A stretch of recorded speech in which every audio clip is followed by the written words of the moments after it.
Sanjay sir बोल रहा हूँ हेलो शिक्षा चैनल से। जैसे कि अब हम लोग जानते हैं कि हमारी परीक्षाएं बहुत नज़दीक हैं, तो आज आपका इस क्लास 10th साइंस का ये लास्ट चैप्टर, क्योंकि आपके पास 14वां और 16वां चैप्टर आपके सिलेबस में नहीं है, और इसके पहले के सभी जितने भी आपके चैप्टर्स थे मैंने उसको पढ़ाया है, और पढ़ाने के बाद मैंने उससे रिलेटेड मुझे जो अच्छे क्वेश्चन आंसर लगे मैंने उसको निकाल करके आपको दिया है। बहुत से बच्चों का सवाल है कि सर अब इस समय पर चैप्टर क्यों पढ़ा रहे हो। तो देखिए, बिना चैप्टर को पढ़ाए हुए क्वेश्चन आंसर्स को बताना मुझे अच्छा नहीं लगता है।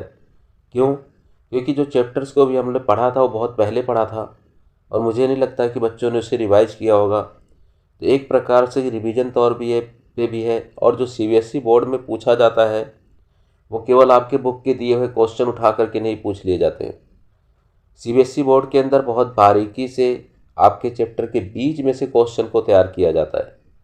तो वो क्वेश्चन के आंसर वही बच्चे कर सकते हैं जिन बच्चों ने दोबारा से एक बार अपना रिवीजन वर्क किया हो। तो समझ लीजिए कि मैं आपको रिवीजन वर्क ही करवा रहा हूँ, और आज हम लोग उसको करते हुए अपने आखिरी अध्याय नंबर 15 पर पहुँच गए हैं। और ये हमारा पर्यावरण चैप्टर का नाम है, और इस चैप्टर से भी रिलेटेड आपके पास बहुत आसान चैप्टर है, और इससे रिलेटेड आपके पास ज़रूर क्वेश्चंस पूछे जाते हैं। तो क्वेश्चंस आपसे बहुत से प्रकार के भी पूछे जाते हैं कि जैसे खाद्य श्रृंखला क्या है, खाद्य जाल क्या है, या फिर आप कचरा निपटाने के लिए कौन सी विधियों का प्रयोग करेंगे, या फिर आपको उसी से रिलेटेड अन्य बहुत सारे क्वेश्चंस है, जैसे पोषी स्तर को बनाइए, ऊर्जा स्तर को बनाइए। ठीक है, तो इस तरीके के क्वेश्चन आपसे पूछे जाते हैं जो जनरली या फिर नॉर्मल आप सभी बच्चे अच्छी तरीके से और आसानी से जानते हैं। मेरे वीडियो को जो आप लोग इतना ज़्यादा साइंस की वीडियो को लाइक कर रहे हो, उसके लिए आप सभी बच्चों को मैं अपने हृदय से धन्यवाद करता हूँ। और आप सभी मेरे जो है मैथ के वीडियोज़ को भी देखिए।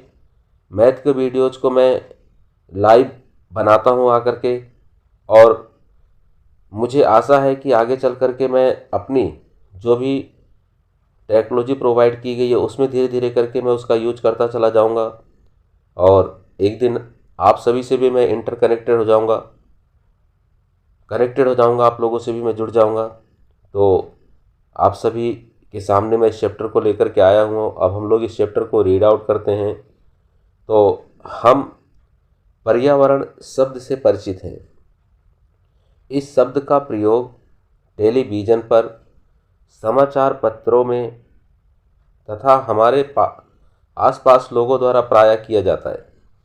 हमारे बुजुर्ग हमसे कहते हैं कि अब वह पर्यावरण वातावरण नहीं रहा जैसा कि पहले था। दूसरे कहते हैं हमें स्वस्थ पर्यावरण में काम करना चाहिए। पर्यावरणीय समस्याओं पर चर्चा के लिए विकसित एवं विकासशील देशों के वैश्विक सम्मेलन भी नियमित रूप से होते रहते हैं। इस अध्याय में हम चर्चा करेंगे कि विभिन्न कारक पर्यावरण में किस प्रकार अन्योन्य क्रिया करते हैं तथा हम पर्यावरण पर क्या प्रभाव डालते हैं। तो आइए सबसे पहले हम लोग पर्यावरण को ही समझते हैं। हेलो बच्चों, हम लोग देखते हैं कि पर्यावरण का मतलब एक्चुअल में होता क्या है। बार बार हम लोग पर्यावरण की बात करते हैं, लेकिन पर्यावरण है क्या? तो देखिए, पर्यावरण आपका एक ग्रीक भाषा का वर्ड है। किस भाषा का वर्ड है? ये ग्रीक भाषा का वर्ड है। कौन सी भाषा है? भाषा आपकी है ग्रीक भाषा का वर्ड है। इसमें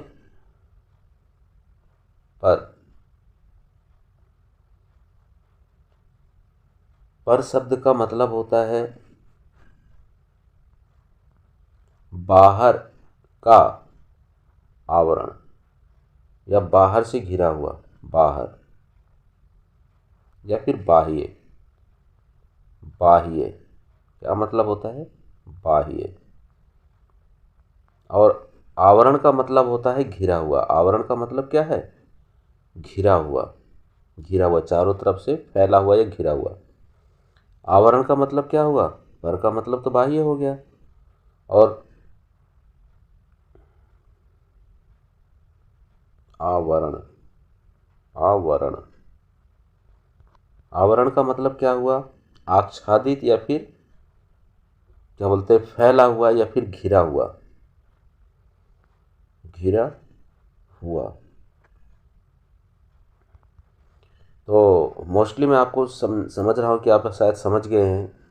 तो पर्यावरण का मतलब हुआ बाह्य आवरण जो चारों तरफ से आपको घेरे हुए है या फिर आप जो भी देख पाते हो, जैसे जैविक और अजैविक, मनुष्य, जीव जंतु, स्थल मंडल, जल मंडल, वायुमंडल, ये सभी मिलकर आपके पास क्या है? पर्यावरण कहलाते हैं। तो चलिए आगे देखते हैं और चैप्टर को देखिए। 15.1 पारितंत्र या इसके घटक क्या हैं?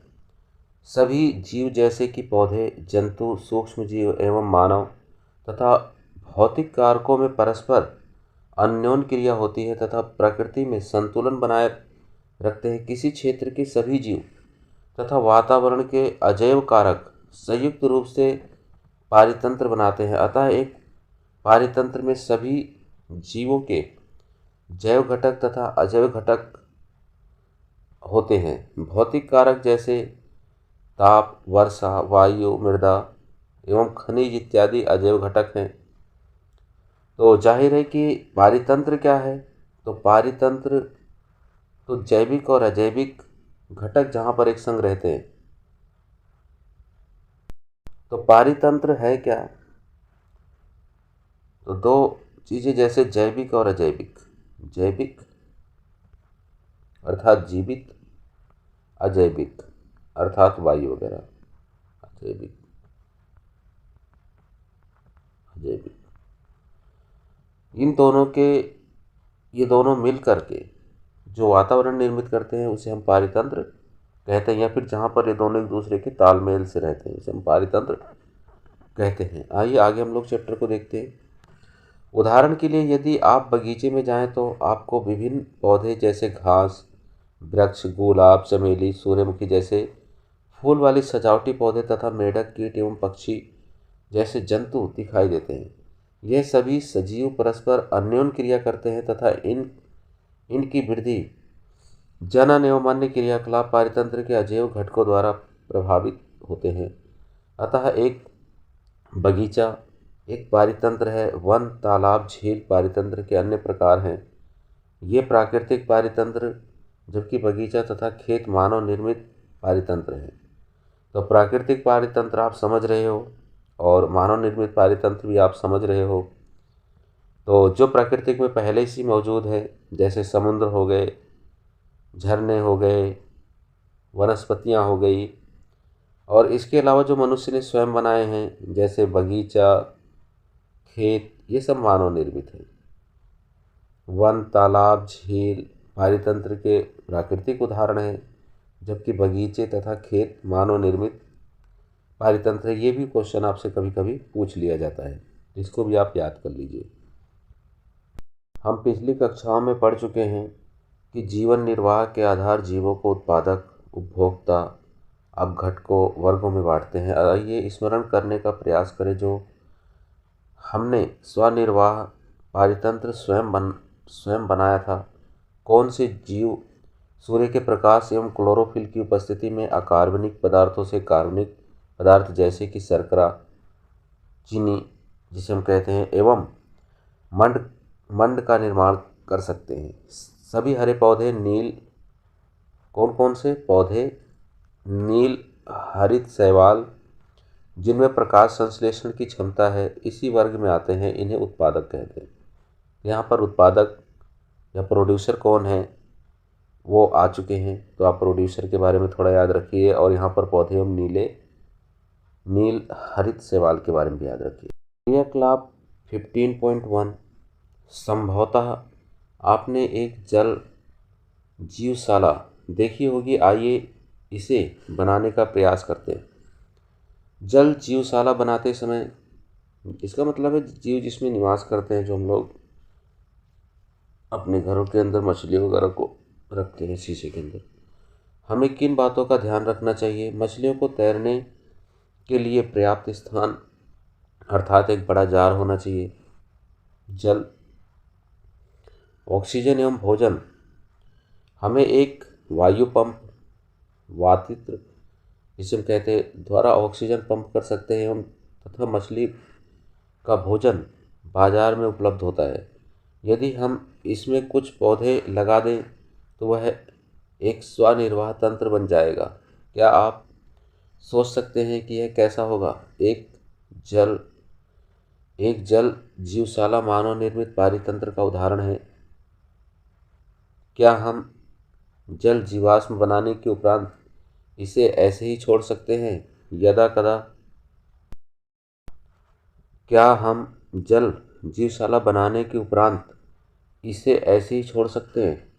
यदा कदा इसकी सफाई की आवश्यकता है। क्या हमें इसकी इसी प्रकार तालाबों एवं झीलों की सफाई की भी करने की आवश्यकता है? क्यों और क्यों नहीं? तो देखिए क्या नाम है, क्योंकि तालाब के अंदर सभी की सभी जो उसको डाइजेस्टर होते हैं, उसके जो पचाने वाले होते हैं, उसको जो खाने वाले होते हैं, उत्पादक, उपभोक्ता, प्रथम द्वितीय तृतीय, इन सभी में पहले से ही तालमेल है। डिकम्पोजर वगैरह पहले से उपलब्ध हैं। लेकिन आपने जो स्वनिर्मित की है उसके अंदर ऐसी प्रक्रिया नहीं है। यदि किसी कारणवश उसमें कोई मछली वगैरह मर जाती है तो सारा जल दूषित हो जाएगा। क्यों? क्योंकि वहाँ पर डिकम्पोजर, उसको पचाने वाले, डाइजेस्ट करने वाले मौजूद नहीं है। तो इस वजह से आपको हमेशा हफ्ते में 2 बार कम से कम, या 2 या 3 बार उसकी सफाई अवश्य करनी चाहिए। सभी जीव प्रत्यक्ष या फिर अप्रत्यक्ष रूप से अपने निर्वाह हेतु उत्पादकों पर निर्भर करते हैं। तो ये हम लोग पहले से भी समझ चुके हैं कि जितने भी जीव हैं वो अपने जीवन यापन के लिए जो पेड़ पौधे जो प्रथम उत्पादक हैं उन्हीं पर निर्भर करते हैं। तो प्राथमिक उपभोक्ता, द्वितीय और तृतीय, इस प्रकार से हम लोग उसको करते हैं, बांट देते हैं।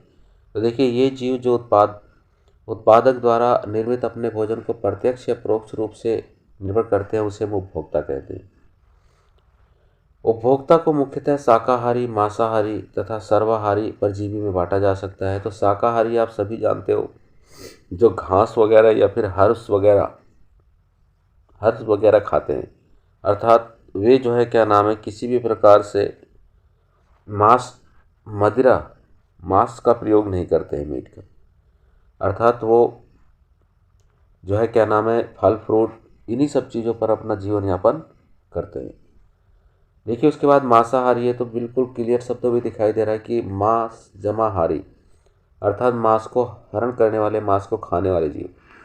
सर्वाहारी, सर्व का मतलब सब कुछ, तो यहाँ पर इसका मतलब सीधा सीधा हो गया कि दोनों चीज़ें, शाकाहारी और मांसाहारी, अर्थात हर्ब्स और मीट को जो खाते हैं उन्हें हम लोग सर्वाहारी कहते हैं। एवं परजीवी, तो परजीवी में बांटा जा सकता है। तो परजीवी में भी मृतजीवी आपके पास आ जाएंगे। और उसके बाद परजीवी तो है ही है, परजीवी जो दूसरे जीवों पर अपना जीवन यापन करता है, जैसे आपके सर में रहने वाली जूं, अमरबेल हो गई, ठीक है, इस प्रकार से बहुत सारे। क्या इनमें से प्रत्येक प्रकार के वर्ग के उदाहरण बता सकते हैं? तो हाँ, हम लोग बता सकते हैं बहुत ईजिली।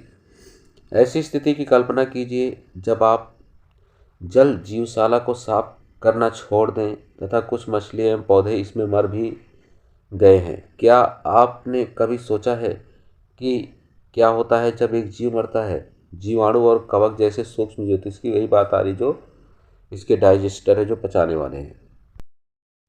देखिए, मृत जैव अवशेष का अपमार्जन करते हैं। जो मृत जीवी हैं, जिसे मृत जैव कह रहे हैं हम लोग, ये क्या करते हैं, मरे हुए जीवों को खाते हैं, अपमार्जन करते हैं, उसको डाइजेस्ट करते हैं। ये सूक्ष्म जीव अपमार्जक है। इन्हीं सूक्ष्म जीवों को अपमार्जक कहते हैं। क्या? क्योंकि ये जटिल जो कार्बनिक पदार्थ हैं उसको सरल कार्बनिक पदार्थों में बदल देते हैं, जो मिट्टी में चले जाते हैं तथा पौधे द्वारा पुनः उपयोग में लाए जाते हैं। इनकी अनुपस्थिति में मृत जंतुओं एवं पौधों पर क्या प्रभाव पड़ेगा? क्या अपमार्जों को ना रहने पर मृदा की प्राकृतिक पुनः स्थापित हो पाएगी, तो ऐसा पॉसिबल नहीं है। तो देखिए आपके पास जो है क्या नाम है, जो सबसे पहले नंबर पर उत्पादक आया, फिर उपभोक्ता आया, अब उसके बाद परजीवी आया, तो परजीवी, उसके बाद मृतजीवी, उसके बाद प्राणी संभोजी। तीन चीज़ों की हम बात करते हैं। तो मृतजीवी क्या होते हैं, ये आप अभी देख चुके हो। परजीवी क्या होते हैं, जो दूसरे जीवों पर अपना जीवन यापन करते हैं।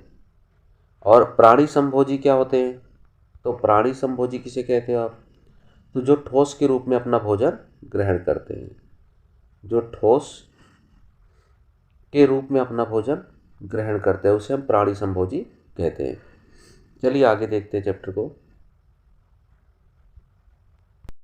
15.2 जल जीवशाला बनाते समय क्या आपने इस बात पे ध्यान रखा कि ऐसे जलीय पौधों को साथ न रखें जो दूसरे को खा जाए, अन्यथा क्या हुआ होता। समूह बनाइए और चर्चा कीजिए कि उपरोक्त समूह में जीव एक दूसरे पर किस प्रकार निर्भर करते हैं। जलीय जीवों के नाम उसी क्रम में लिखिए जिसमें एक जीव दूसरे जीव को खाता है, तथा एक ऐसी श्रृंखला की स्थापना कीजिए जिसमें कम से कम 3 चरण हो। तो आपको तीनों चरण लिखने हैं, फर्स्ट, सेकंड और थर्ड। तो क्या आप किसी एक समूह को सबसे अधिक महत्व का मानते हैं, क्यों अथवा क्यों नहीं। 15.1.1 आहार श्रृंखला एवं खाद्य जाल। क्रियाकलाप 15.4 जो आपको यहाँ पर दिखाई दे रहा है, हमने जीवों को एक श्रृंखला बनाई थी पीछे वाली में, जो एक दूसरे को आहार करते हैं अर्थात खाते हैं। विभिन्न जैविक स्तरों पर भाग लेने वाले जीवों की वह श्रृंखला आहार श्रृंखला का निर्माण करती है, जिसे चित्र 15.1 में आपको दर्शाया गया है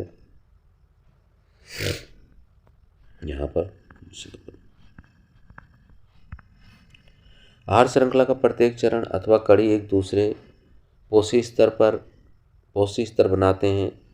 स्वपोषी तथा उत्पादक प्रथम पोषी स्तर है, तो उत्पादक को किस में रखा गया है, या स्वपोषी को प्रथम स्तर पर, तो नंबर 1 पोजीशन उनको प्रदान की गई है। तथा सौर ऊर्जा का स्थिरीकरण करके उसे विषम पोषियों तथा उपभोक्ताओं के लिए उपलब्ध कराते हैं।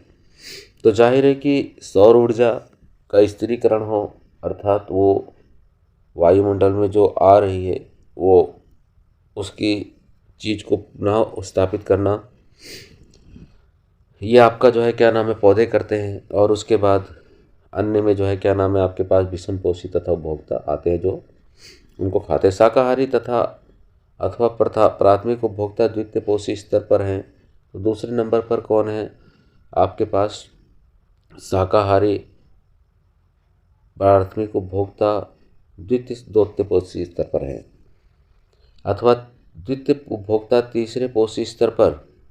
द्वितीय उपभोक्ता क्या करता है, तीसरे पोषी स्तर पर, तथा बड़े मांसाहारी तथा तृतीय उपभोक्ता चौथे स्तर पर आपके पास निर्माण करते हैं, जिसे 15.2 में दर्शाया गया है।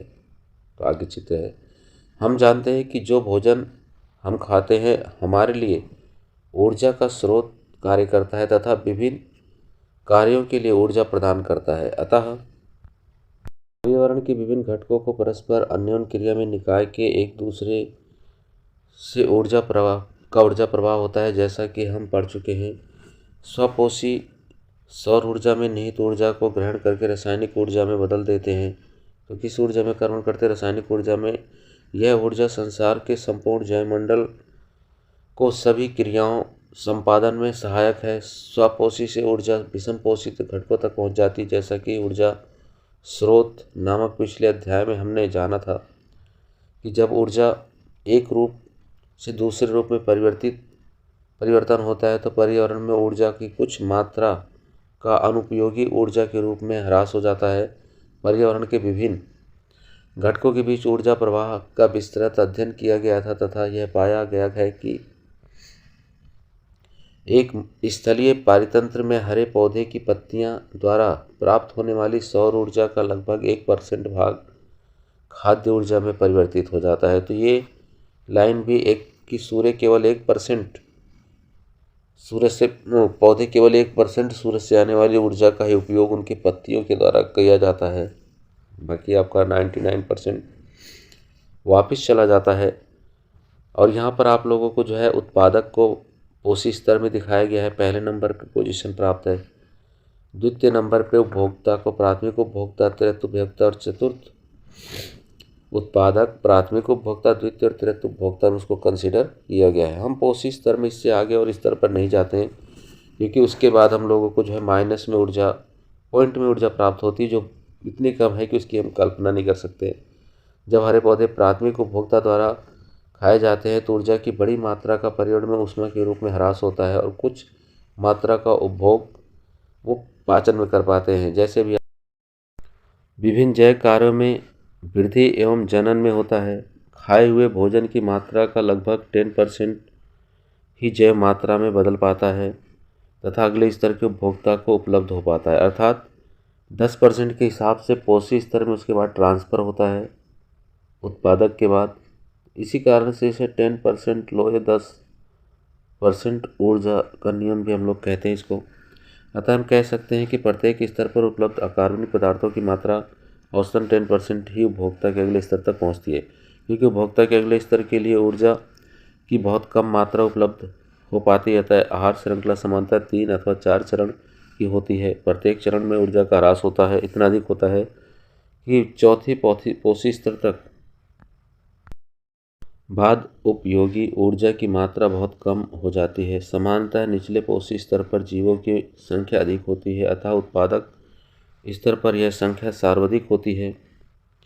विभिन्न आहार श्रृंखलाओं की लंबाई एवं जटिलता में काफ़ी अंतर होता है। आमतौर पर प्रत्येक जीव 2 या अधिक प्रकार जीवों द्वारा खाया जाता है, जो स्वयं अनेक प्रकार के जीवों का आहार बनते हैं। अतः एक सीधी आहार श्रृंखला के बजाय जीवों के मध्य आहार श्रृंखला शाखान्वित होती हैं तथा शाखान्वित श्रृंखलाओं का एक जाल बनाते हैं, जिसे आहार जाल कहते हैं, जिसे 15.3 में चित्र में दर्शाया गया। ये देखते हैं, देखिए अनेक आहार श्रृंखलाओं का बना आहार जाल यहाँ पर दिखाया गया है। जैसे एक चीज़ को खाने वाले एक ही जीव नहीं है, बल्कि उस जीवों को खाने वाले भी या उस पर डिपेंड रहने वाले अनेक प्रकार के जीव हैं। ये सभी के सभी कई प्रकार से एक दूसरे को जैसे खाते हुए दिखाई दे रहे हैं, यहाँ पर खाते हुए दिखाई दे रहे हैं। तो इन प्रकार से देखें तो ऐसे करके आपके पास एक अनेक आहार श्रृंखलाओं का जो एकजुट एक संग दिखाया गया उसे हम आहार जाल कहते हैं। ऊर्जा प्रवाह के चित्र 15.4 से दो बातें स्पष्ट होती है कि पहले ऊर्जा का प्रवाह एक दिशिक अथवा एक ही दिशा में होता है, एक ही दिशा में होगा और स्वपोषी जीवों द्वारा ग्रहण की गई ऊर्जा पुनः सौर ऊर्जा में भेज दी जाएगी। देखिए यहाँ पर आगे देखते हैं हम लोग इसको। देखिए यहाँ पर जो है चित्र 15.4 में एक पारितंत्र में ऊर्जा के प्रवाह का आरेख चित्र खींचा गया है। तो ये भी आपके लिए काफ़ी इम्पोर्टेंट है, काफ़ी इम्पोर्टेंट क्या मेरे हिसाब से बहुत ज़्यादा इम्पोर्टेंट है। यहाँ पर आप लोगों को सूर्य का प्रकाश दिखाया गया है और इसी जगह पर कभी कभी जो है क्या नाम है आपको क्वेश्चन दे दिए जाते हैं कि 10,000 किलो जूल 10,000 किलो जूल आपके पास ऊर्जा है, तो उसको विभिन्न स्तरों में कितनी ट्रांसफ़र होगी उसको आप बताइए। तो 10% लो के अनुसार आप इसे करते चले जाओगे और आप इसे आसानी से सॉल्व कर लोगे। मैं करके भी दिखाऊंगा आपको। चलिए इसी क्वेश्चन को मान लीजिए हम लोग कर लेते हैं। तो सूर्य से आने वाला जो प्रकाश था, उत्पादक तो उसकी केवल 1% मात्रा को अवशोषित करेगा। उसके बाद जो नेक्स्ट वाले लेवल पर ट्रांसफ़र होगी, तो 10,000 का हम लोग 10% निकाल लें, तो 10,000 का आप 10% निकालते हो तो 1,000 आएगा। तो निकाल के देख लीजिए आप लोग, 10,000 और गुणा में 10/100, 2 जीरो कट गई, क्या बचा 1,000। तो यहाँ पर 1,000 किलो जूल होगा ट्रांसफ़र और 1,000 का फिर 10% निकालो तो 100 और 100 का फिर 10% निकालो तो 10%। किलो जूल आपके पास ट्रांसफ़र होगा, और अगले स्तर पर आप डाल दोगे तो 1% हो जाएगा वो। तो ये आपके पास क्वेश्चन इस तरीके के आते हैं, पूछे जाते हैं, इन्हें कर लेना आप। परिवर्तित नहीं होती है, शाकाहारियों को स्थानांतरित की गई ऊर्जा पुनः स्वपोषी जीवों को उपलब्ध नहीं होती है।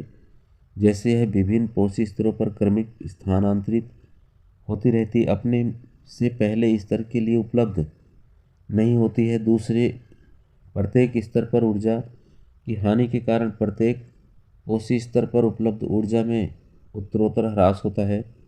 आहार श्रृंखला का एक दूसरा आयाम यह भी है कि हमारी जानकारी के बिना ही कुछ हानिकारक रासायनिक पदार्थ आहार श्रृंखला से होते हुए हमारे शरीर में प्रविष्ट हो जाते हैं। आप कक्षा 9 में पढ़ चुके हैं कि जल प्रदूषक किस प्रकार होता है। इसका क्या कारण है कि विभिन्न फसलों को रोग एवं पीड़कों से बचाने के लिए पीड़कनाशी रसायनों का अत्यधिक प्रयोग करना है। ये रसायन बहकर मिट्टी में अथवा जल में स्रोत में चले जाते हैं। मिट्टी में इन पदार्थों का पौधों द्वारा जल एवं खनिज के साथ अवशोषण हो जाता है और जलाशयों से यह जलीय पौधे तंतु में प्रवेश कर जाते हैं। यह केवल एक तरीका है जिससे वे आहार श्रृंखला में प्रवेश करते हैं, क्योंकि ये पदार्थ अजैव निम्नीकृत है। यह प्रत्येक पोषी स्तर एवं स्तर पर उत्तरोत्तर संग्रहित होते जाते हैं, क्योंकि ये किसी भी आहार श्रृंखला में मनुष्य शीर्षस्थ है।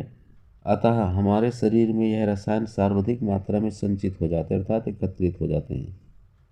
इसे जैव आवर्धन कहते हैं। तो साफ सी बात है कि जीवों के अंदर हानिकारक रसायनों का प्रवेश करना ही आपका जैव आवर्धन है। रसायन मतलब हानिकारक पदार्थों की वृद्धि करना। यही कारण है कि हमारे खाद्यान्न गेहूँ अथवा चावल, सब्जियाँ, फल तथा मांस में पीड़क रसायन के अवशिष्ट विभिन्न मात्रा में उपस्थित होते हैं। उन्हें पानी से धोकर अथवा अन्य प्रकार से अलग नहीं किया जा सकता है, क्योंकि ये उसी के अंदर पौधे के अंदर ही समाहित थे। क्रियाकलाप 15.3 समाचार पत्रों में तैयार खाद्य पदार्थ सामग्री अथवा भोज्य पदार्थों में पीड़क एवं रसायनों की मात्रा के विषय में प्रायः ही समाचार छपते हैं। कुछ राज्यों ने इन पदार्थों पर रोक भी लगा दी है। इस प्रकार की रोक के औचित्य पर चर्चा कीजिए। आपके विचार में इन खाद्य पदार्थों में पीड़कनाशियों का स्रोत क्या है? क्या यह पीड़कनाशी अन्य खाद्य पदार्थों के माध्यम से हमारे शरीर में पहुंच सकते हैं? किन उपाय द्वारा शरीर में इन पीड़कनाशियों की मात्रा कम की जा सकती है? चर्चा कीजिए। 3.2 हमारे क्रियाकलाप पर्यावरण को किस प्रकार प्रभावित करते हैं? हम सब पर्यावरण का समेकित भाग। पर्यावरण में परिवर्तन हमें प्रभावित करते हैं तथा हमारे क्रियाकलाप गतिविधियां हमारे चारों ओर के पर्यावरण को प्रभावित करती हैं। कक्षा 9 में हम पढ़ चुके हैं कि हमारे क्रियाकलाप पर्यावरण को किस प्रकार प्रभावित करते हैं। इस भाग में हम पर्यावरण संबंधित 2 समस्याओं के विषय में विस्तार से चर्चा करेंगे। वे हैं ओजोन परत का अपक्षय तथा अपशिष्ट निपटान। तो आइए हम लोग पहली बार पढ़ते हैं ओजोन परत के बारे में। 3.2.1 ओजोन परत तथा यह किस प्रकार अपक्षयित होती है। ओजोन O3 अणु ऑक्सीजन के 3 परमाणुओं से बनती है। तो देखिए O2 ऑक्सीजन मौजूद है और O से क्रिया करती है, तो O3 3 परमाणुओं से बनती है। जबकि सामान्य ऑक्सीजन, जिसके विषय में हम प्रायः चर्चा करते हैं, एक अणु में 2 परमाणु होते हैं। जहां ऑक्सीजन सभी प्रकार के वायविक जीवों के लिए आवश्यक है, वहीं ओजोन एक घातक विष परंतु वायुमंडल के ऊपरी स्तर में ओजोन एक आवश्यक प्रकाश संपादित करती है। यह सूर्य से आने वाली पराबैंगनी विकिरण सूर्य से आने वाली क्या चीज़ है? पराबैंगनी विकिरणों से पृथ्वी को सुरक्षा प्रदान करती है। यह पराबैंगनी विकिरण जीवों के लिए अत्यंत हानिकारक है। उदाहरणतः यह गैस मानव में त्वचा का कैंसर उत्पन्न कर सकती है। वायुमंडल के उच्चतम स्तर पर पराबैंगनी यूवी विकिरण के प्रभाव से ऑक्सीजन O2 अणुओं से ओजोन बनती है। उच्च ऊर्जा वाले पराबैंगनी विकिरण ऑक्सीजन अणुओं को विघटित कर स्वतंत्र ऑक्सीजन ओ परमाणु बनाते हैं। ऑक्सीजन के परमाणु संयुक्त होकर ओजोन बनाते हैं, जैसा कि समीकरण में दर्शाया गया है। तो यहाँ पर O2 पराबैंगनी वायलेट किरणें और O+O ऑक्सीजन के दो अणु को दर्शाया गया। उसके बाद यह ऑक्सीजन का दो अणु एक ऑक्सीजन से और कंपेयरिंग करके O3, जिसे हम ओजोन परत कहते हैं, इसको भी याद रखना है। देखिए लोग, यदि बात करें सन 1980 से वायुमंडल में ऑक्सीजन की मात्रा में तीव्रता से गिरावट आने लगी। इसके लिए जो जिम्मेदार रसायन है आपके पास, वो क्लोरो कार्बन अर्थात CFCS है।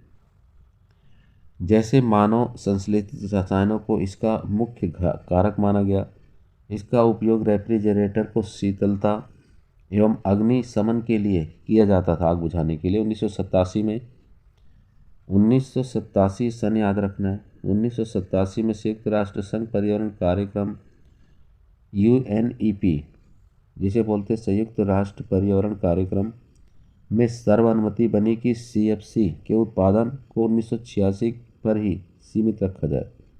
मतलब 1986 में जो उत्पादन हो चुका उसी स्तर पर उसको सीमित कर दिया जाए, उसको आगे न बढ़ाया जाए। अब यह अनिवार्य है कि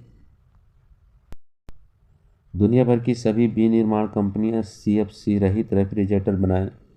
क्रियाकलाप 15.4 पुस्तकालय, इंटरनेट, समाचार पत्रों से पता लगाइए कि कौन से रसायन ओजोन परत के अपक्षय के लिए उत्तरदायी है, नष्ट करने के लिए जिम्मेदारी। पता लगाइए कि इन पदार्थों के उत्पादन एवं उत्सर्जन के नियम, मन संबंधित कानून ओजोन क्षरण कम करने में कितने सफल रहे। जो नियम कानून बनाए गए उसका ह्रास होने से बचाने के लिए क्या पिछले कुछ वर्षों में ओजोन छिद्र के आकार में कुछ परिवर्तन आया है।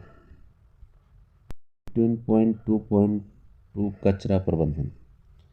अपने दैनिक जीवन की गतिविधियों में हम बहुत से ऐसे पदार्थ उत्पादित करते हैं जिन्हें फेंकना पड़ता है। इनमें से अपशिष्ट पदार्थ क्या हैं, जब हम उन्हें फेंक देते हैं तो उनका क्या होता है। आइए इन प्रश्नों का उत्तर जानने के लिए निम्न क्रियाकलाप करते हैं। क्रियाकलाप 15.5 अपने घर से कचरा एकत्र कीजिए। इसमें पूरे दिन में उत्पन्न कूड़ा कचरा, जैसे कि रसोई घर का कूड़ा, संदूषित भोजन, सब्जियों के छिलके, चाय के उपयोग की गई पत्तियां, दूध की थैली, खाली थैली तथा खाली डिब्बे, रद्दी कागज़, दवा की खाली बोतल, बबल पैक, पुराने फटे कपड़े तथा टूटे हुए जूते आदि ले सकते हो। इसी विद्यालय के बगीचे में एक गड्ढे में दबा दीजिए। यदि ऐसा स्थान उपलब्ध ना हो तो इस कचरे को किसी पुरानी बाल्टी अथवा गमले में एकत्र करके उसे 15 सेंटीमीटर मिट्टी को पत्ते से ढक दीजिए। इसे नम रखिए तथा 15 दिनों के अंतराल पर इसका अवलोकन करते रहिए। वह कौन से पदार्थ है जो लंबे समय बाद भी अपरिवर्तित रहते हैं। वे कौन से पदार्थ हैं जिनके स्वरूप एवं संरचना में परिवर्तन आता है। जिन पदार्थों के स्वरूप में समय के साथ परिवर्तन आता है उनमें से कौन से पदार्थ अति शीघ्र परिवर्तित हुए हैं।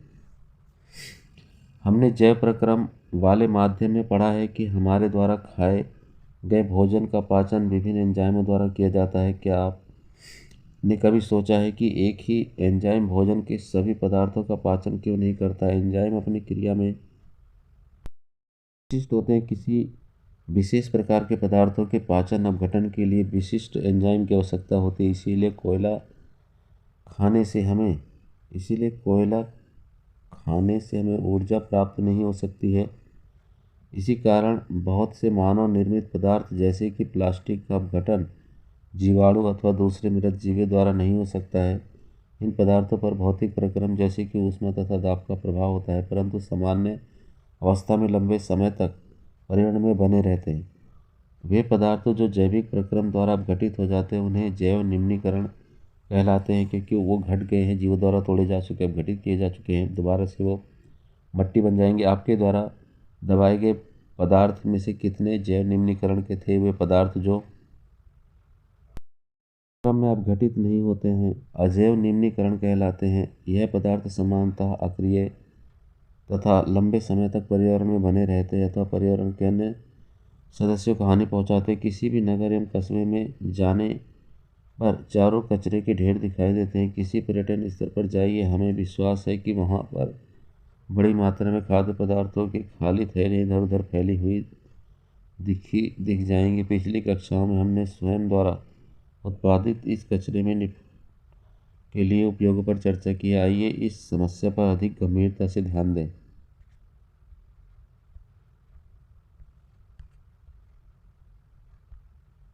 क्रियाकलाप 15.5 पता लगाइए घरों में उत्पादित कचरे का क्या होता है। क्या किसी स्थान पर इसे एकत्र करने का कोई प्रबंध? पता लगाइए कि स्थानीय निकायों, पंचायत, नगर पालिका, आवास कल्याण समिति द्वारा इसका निपटारा किस प्रकार किया जाता है। क्या वहाँ जैव अपघटित तथा अजैव घटित कचरे को अलग अलग करने की व्यवस्था है। गणना कीजिए कि एक दिन में घरों में कितना कचरा उत्पादित होता है। इनमें से कितना कचरा जैव निम्नीकरण है। गणना कीजिए कि कक्षा में प्रतिदिन कितना कचरा उत्पादित होता है। इसमें कितना कचरा जैव निम्नीकरण, इसमें कितना निपटारे, क्या उपाय किए जाते हैं। जीवन शैली में सुधार के साथ उत्पादित कचरे की मात्रा भी बहुत अधिक बढ़ गई है। हमारी अभिवृत्ति में परिवर्तन भी एक महत्वपूर्ण भूमिका निर्वाह करता है। हम प्रयोज्य वस्तुओं का प्रयोग करने लगे हैं। पैकेजिंग के तरीके में बदलाव से अजैव निम्नीकरण वस्तुओं के कचरे में पर्याप्त वृद्धि हुई। आपके विचार में इन सब का हमारे पर्यावरण पर क्या प्रभाव पड़ सकता है।